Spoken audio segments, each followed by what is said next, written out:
Hello, Scot Conway, back again. mothersraisingsons.com is the website, and we've talked about what we're aiming for. So we've defined the problem, we've defined what the solution looks like, but what do we do to actually get there? What is the actual solution to get from where the problem is to where the answer is? What's the solution? What's the path? How do we walk this out? The big one is a model, not a role model, a model. Now, certainly if you have a role model and the role model walks out the model, can be the example and explain the example he's being, that is ideal. And by the way, in that, that's a lot of leadership and parenting in a nutshell, is be the example, explain the example you're being. And when you're not being an example of being an adult or solving a particular type of problem, you're being an example of being a parent. And explaining the example you're being. And the strategy my mother always used is, because, like most kids, I go, but why? She would always ask this question. If you're asking why, just so you can argue with me, the answer is because I'm your mother, that's why. If, however, you're asking the question so you can understand how mom thinks, you can understand more about parenting, you can learn how to do this so you can predict what my answers will be, then I'm happy to answer the question. So which is it? Of course, what can I say? Say, I want to understand. And then she would start to explain and go, but, is that, were you just asking in order to argue? Do I just need to tell you because I'm your mother, that's why? No, and then, I'd explain. By the way, there was one rule there, if she was making a factual error. Maybe I said it wrong, maybe she assumed it wrong, whatever it was. If it was a factual error, I could correct the factual error, but I couldn't argue with her. And if I argued with her, the answer was just no, period, because I argued with her. So, part of the solution, a model, not a role model, a model. Now what that means is that you have an idea in your head, you have a clean definition of exactly what it means. Now when I'm talking to boys, I teach them this definition. When I'm talking to parents, when I'm teaching moms, I teach them this definition of masculinity. Is it begins with adulthood. Because to be a man rather than a boy, to be a woman rather than a girl, to be an adult rather than a child, it's not just you turn 18 and poof, now you're an adult. Legally that may be the case, but you don't have one level of maturity and you're just a little kid the day before your 18th birthday, and you wake up on your 18th birthday, and poof, suddenly you know everything an adult needs to know. All of a sudden you're mature. All of a sudden you're growing up. It might be nice if it was automatic like that, but it really isn't. It's a process, and just the law had to recognize some particular year and say, okay, from here on out, we're going to assume you know what you're doing. Enough that we're going to let you make your own decisions. From here down, we're going to assume you don't know what you're doing, at least not enough to allow you to make your own decisions. And we totally recognize on a human level, there is a whole bunch of 18-year-olds that have zero clue. And a whole bunch of 17-year-olds, even 16, 15, 14, 13, and some 12-year-olds that probably have more of a clue than some of the 18, 20, 25-year-olds. And we probably run into some of these people. More often, we run into some in their 20s that probably don't have the maturity we would want out of our teenagers. But we do have some very mature teenagers. But the law still has to draw a line somewhere. But on a human level, when we're raising our children to be adults, we need a model. Now, what's something kids say a lot? When I'm grown up, I can do whatever I want. Exactly. So when I'm grown up, I can do whatever I want. Now, if the kids are trained directly or indirectly by me, they know better than that. Because the answer is, when I'm grown up, I can be responsible for all of my own stuff. That adulthood is about responsibility. So now here's part of why this model is so important and why getting it in our kids is so important. The younger the better, by the way. To understand that adulthood is about responsibility. Yes, you get to play. Yes, you get to make your own decisions. Yes, you get to make up your own mind about a whole bunch of things. But it's in context of responsibility. And especially if you're a single mom, so you wake up in the morning, you have kids to take care of, especially if it's plural kids to take care of, you have a job you have to go do, and if you have any kind of a social life somewhere in there somehow you manage to wedge in there, I mean, congratulations on that. But very often you have days where from the moment you wake up to the moment you go to sleep, there's nothing but responsibilities. And that if you are a mature, responsible adult, what does that mean? It means your entire waking day was responsibilities. And where in there did you get to have fun? Maybe nowhere. But in order to get there, we know, okay, we need to fulfill our responsibilities, and at the end of our responsibilities, when we have certainty, all of the things that are ours to do can be done, and we've done what we can, then we get to make our own choices. Then we get to make our own decisions. Then we get to have fun. Then we get to play. And sometimes that just doesn't happen.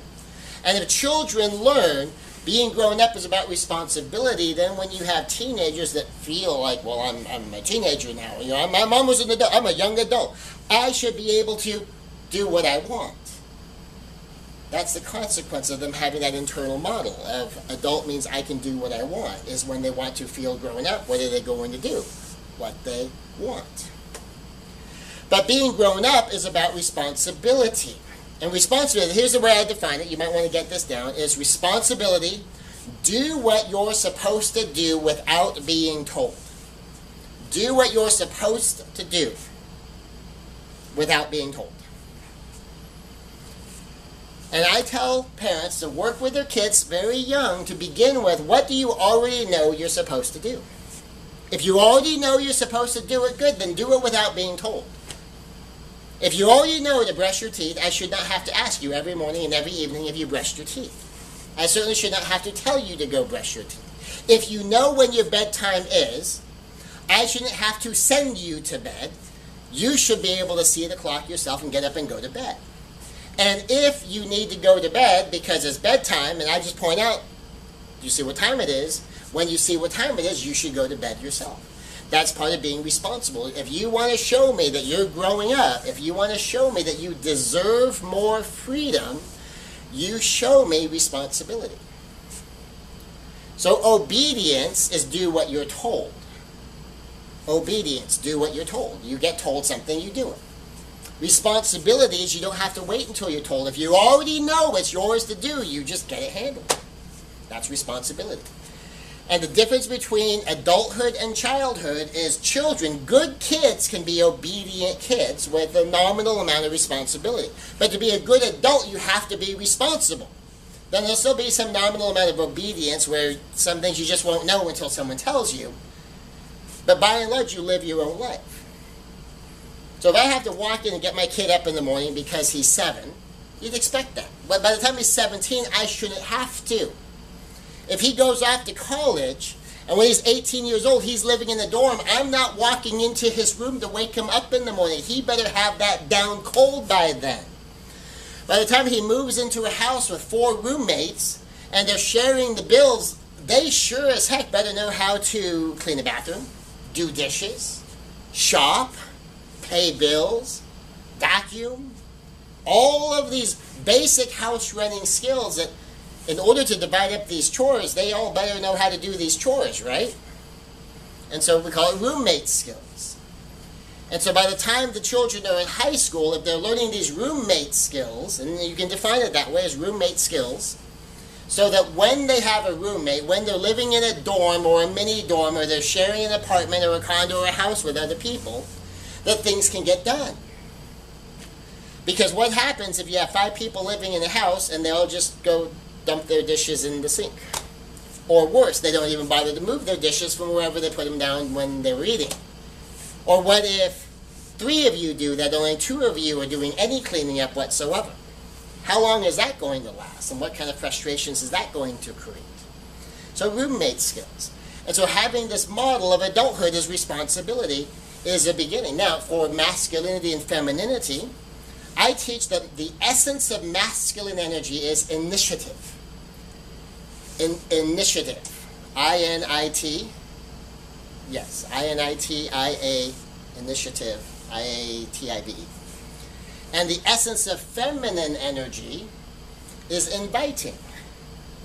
Initiative is about getting things done. It's about moving forward. Inviting is about connecting. Now, inviting, some people have asked me, well, isn't inviting kind of passive? Well, no, it's not passive. Think about this. What if you build a great party? you've decorated, you've got it all set up, you picked a date, you cooked the meal. Are people going to show up? Only if you did what? If you invited them. So is invitation passive? No, invitation is active. You have to go do it. You have to invite people. You have to make the effort to connect. And you have to have something worth inviting them to. Because you say like, well, you know, I'm having a party, and you know, the place is a mess, so I thought when you came over you could help me clean it up. And I don't have any food, so I figured maybe you could bring over some food, and I don't really feel like cooking, so I thought maybe you could come over and cook. And, you know, and that'll be the party. Probably not all that inviting. And so inviting is active, to issue the invitations, to be able to connect with people, to draw them in, and to have something to draw them into so they'll want to keep coming back. And so that's the essence of feminine energy. And most of the other things that connect with what is classic femininity and what still applies today, you can kind of find under that general umbrella. The essence of masculine energy is initiative, the getting stuff done, the moving forward, the assertiveness, the decision making. All that's part of initiative. And that's the essence of masculine energy. Now here is what I think personally is the beautiful elegance of 21st century masculinity and femininity, is both men and women need both. Now here's how I define it though. You have one part masculine energy, one part feminine energy, and everybody has at least one part of each. Now if you want to feel feminine and be perceived as feminine, you have a third part, which is also feminine energy. So it's a 2-to-1 balance. And when you do that, that initiative energy supercharges the inviting energy and makes it so powerful that you are more feminine than someone who just sort of rejects the masculine and kind of has this bizarre notion that, well, feminine is the opposite of masculine. So if masculine is initiative, then that means feminine must be passive, which it isn't. I don't think it's supposed to be. A lot of girls do it that way because no one teaches them. There's no model for it. And with boys wanting to become men, you just have one part feminine energy, one part masculine energy, and you add a second part of masculine energy. So there's a 2-to-1 balance. And when you do that, that inviting energy supercharges the initiative energy and gets stuff done at a scale that cannot be done by any man who does not have that inviting energy supercharging his initiative energy. Now here's part of why this inviting energy is so important for men. Is around the world, one of the truisms between male leaders and female leaders. You have many more high-level leaders of men than are women. And men tend to pursue the highest levels of leadership way disproportionate to women pursuing the highest levels of leadership, including running for office. When you scale the leaders, you rate them, you do 360-degree feedback. You get feedback from the people above and below them and their peers, and in other areas of their lives. Women consistently rate higher than men in their leadership.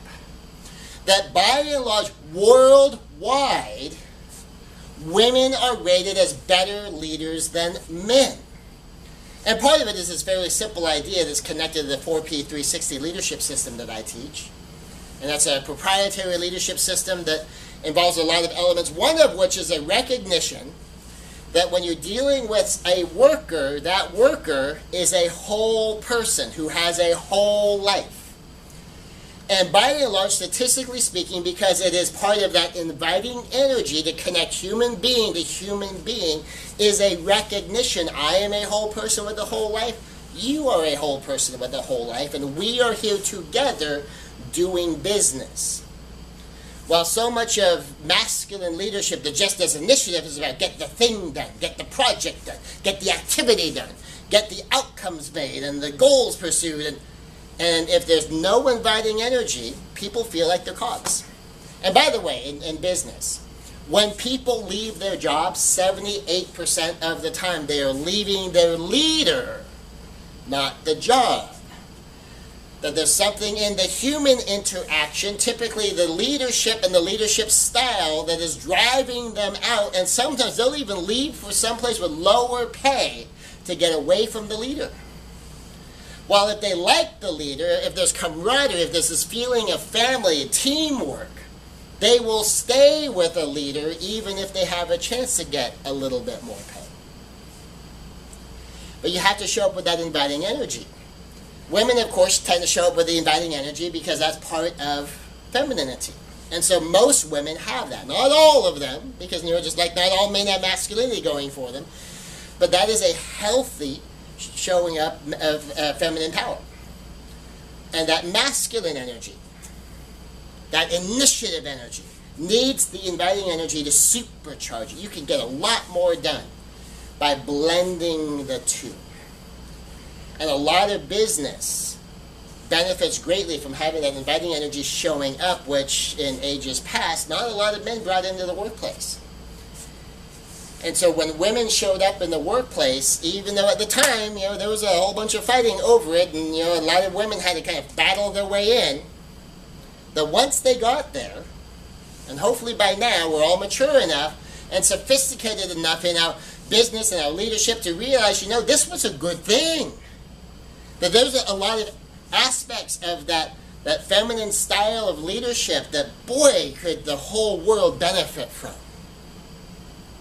That's the inviting energy. And having this model of initiative energy and inviting energy, taking initiative, just get it done. Now, one of the differences when I'm teaching the boys and the girls, and this is a good thing for a girl to do, but it doesn't go to her feminine identity. Just like the inviting things are good things for boys to do, but they don't necessarily go to his masculine identity. And so there's a lot of things you can do or not do, and some things if you don't do it, it only indicts one part but not the other. So say, for instance, that someone is irresponsible. Well, that might be childish. But does being a lack of responsibility indict a girl in her femininity? If she connects with people, if she's a nice person, if she does things like that connect human being to human being and take care of people, most people say, okay, well, she's still feminine, but she's just not being very responsible. She's a little immature. So she's kind of like a girl. But they'll still recognize her as kind of feminine, but immature. Now, here's the downside for boys, is a boy cannot be irresponsible and still be considered masculine. Because initiative has the presumption of building on responsibility. Because initiative is just get it done. Initiative is accomplishment. Initiative is going and doing something whether or not you have to. And if you're not even doing what you're supposed to do, well, then you're certainly not taking initiative. If you have to be nagged and badgered and dragged, kicking and screaming through things, you're not taking initiative. And you also maybe are not being responsible either. And so a man who is irresponsible is indicting both his adulthood and his masculinity. Now, in one sense, that's really not fair. But on the other sense, I think that's a good thing. So there's like this double boost to men. Like you got to be responsible because you can't be considered manly if you're not at least responsible. You have to start there. And then do what you're supposed to do without being told. If you wait until the last minute and you get it done, you're cramming all night, you have an all-night cram session, you're doing the last minute thing just before the deadline, you get it in just on time. Did you fulfill your responsibilities? Yes. So technically you're being responsible. If you were taking initiative, though, you would have waited until the last minute. You don't wait until the responsibilities press upon you. You get it done because it's yours to do. And then you also go look for other things to get done that may or may not be yours to do. That's part of taking initiative. Now, interestingly enough, some boys have their variation of this that seems to be natural. They like to challenge themselves. They'll look at something and go, I bet I could get up that tree. And they go try it. It scares the heck out of some moms watching the boys go try stuff. They're experimenting. They're taking the initiative, and unfortunately, sometimes in dangerously irresponsible ways. But it's there. It just seems to be part of the Y chromosome. We don't know why. Sometimes we wonder why. We call it the Y chromosome because it looks like a Y, but it could just as well be the Y chromosome because so many moms are going, why? I don't know. But this taking the initiative, going and just getting it done, is part of masculinity. And if our boys understand that, and if we as parents understand that, then we can be encouraging that in our sons, so then they can be externally referenced to these objective standards, and then know inside themselves, okay, here are my standards, I can look at my behaviors, behaviors, if they match up, I'm good. I don't need a woman's approval. I certainly don't need my crush's approval for me to know that I'm doing the manly thing. And likewise, I shouldn't need someone's disapproval for me to know I'm not doing the manly thing, because I have these standards and I can look at my own behaviors. And even if I could hide it from everybody, so that I create the illusion that I'm doing it, if I know I've learned a reference to these standards, I know if I'm doing it or not, and I can step up my game whether or not anybody's looking. So that's having a model. Or heroic masculinity. This is stepping up the game. And there's a whole model of 0 level leadership, level 1, level 2, and level 3 in masculinity. And it's the warlord, and then it's the storm tossed, and then it's the warlord, and it's the servant, and it's the hero. And there's heroic masculinity, and there's heroic femininity. And heroic masculinity and femininity have a lot in common. And at their core, here's what they have in common, is power and selflessness. Storm-tossed, no power, and selfish. The warlord had power, but is still selfish. And that seems very masculine because of that power aspect. But they're selfish. We call that a jerk. That's the warlord. And then you have the servant. The servant is powerless. They don't take personal power. They don't exert choices and influence in the world around them in dramatically meaningful ways. So there's a limitation in their power, but they're very selfless. They're looking out for other people. And historically, when men finally gained power to be able to make their own decisions, women became servants because that's how you attracted the man who had the power. And so there was a polarity there. And then when we went to war against the kind of masculinity that was being the jerk, we dragged them over the servant. While at the same time, women were battling to drag over the warlord and be allowed to get in there and say, give me some power, let me have my shot, let me show you how good I am. And what we ended up doing is flipping a lot, when we kind of were maybe hoping for a meeting in the middle. What would have been better is a mutual elevation to the top. And that's where both sexes have power and selflessness. Powerful selflessness, we call that heroic. So heroic masculinity, heroic femininity. I refer to that sometimes as being the knight. And so if a man wants to be a manly knight, you have power, you are selfless. That means you wield your power in context with everyone, taking the initiative, because that's the core masculine energy, mixed in with your inviting in a powerful, selfless way. And you put all of those together, and then you've got a son that's going to impress you. And it's going to impress everyone. If you are a man like that, men will want to be you, and women will want you. Your female friends will pass through some phase of their life where they have a crush on you. And you have to learn how to behave yourselves because you have power and you're selfless. You take initiative, you have character, you have values. All of this is wrapped up in that selfless power. And by having a model, we can make a difference. And by having this kind of understanding, we develop wisdom and knowledge. Some of these things go pretty quick. Wisdom and knowledge. Wisdom is the application. The knowledge is the information. To having the wisdom and the knowledge, or the knowledge and the wisdom, that means I can get things done. I can do things. I have good judgment. Now, the reason I put wisdom in front of knowledge is a lot of moms, because they're motivated so much by love, they love their kid, they kind of see things going on. They tend sometimes to be more intuitive, which I just define as you're processing more variables than you're consciously aware of.